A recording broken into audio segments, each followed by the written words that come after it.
ဆရာကိုပြန်ဆင်ခေါ်တဲ့တပည့်ကျော်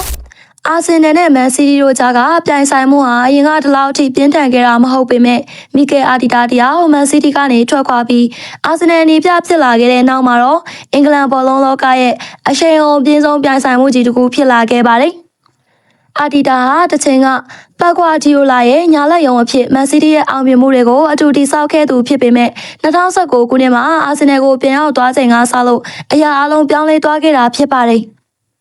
အာတီတာဟာအာဆင်နယ်ကိုစတင်ကင်တွယ်တဲ့ပထမဆုံးရာသီမှာတွင် FA ကဆီမီဖိုင်နယ်မှာမန်စီးတီးကိုအနိုင်ယူပြီးပိုဆွဲခဲ့တာကြောင့်အာဆင်နယ်ဟာအရင်လိုအမြဲတမ်းအရှုံးပေးနေမယ်အသင်းမဟုတ်တော့ကြောင်းစတင်တည်ပြခဲ့ပါတယ်။အဲ့ဒီနောက်မှာတော့အာတီတာဟာလူငယ်ကစားသမားကောင်းတွေစီးတီးကစားသမားဟောင်းတွေဖြစ်တဲ့ဂျေဆူဇင်ချန်ကိုရိုနဲ့အသင်းကိုအကောင်းဆုံးပြန်လည်တည်ဆောက်ခဲ့ပြီး2020-23ရာသီကစလို့မန်စီးတီးကိုချန်ပီယံဆုအတွက်တကယ့်ကိုချိန်ချောင်းနိုင်တဲ့အထိဖိအားပေးနိုင်ခဲ့တာဖြစ်ပါတယ်။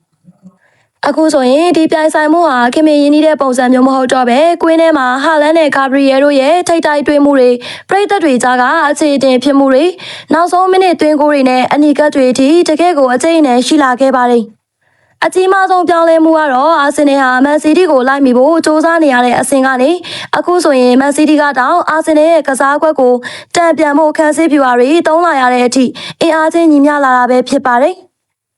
ပရိသတ်ကြီးရောဘလို့ထင်ကြပါသလဲအခုလက်ရှိအချိန်မှာအာဆင်နယ်နဲ့မန်စီးတီးဘယ်အသင်းကပိုပြီးတောင့်တင်းတယ်လို့ထင်ပါသလဲကိုယ့်ရဲ့အမြင်လေးတွေကိုကောမန့်မှာဝင်အောင်ဆွေးနွေးပေးခဲ့ကြပါအောင်နော်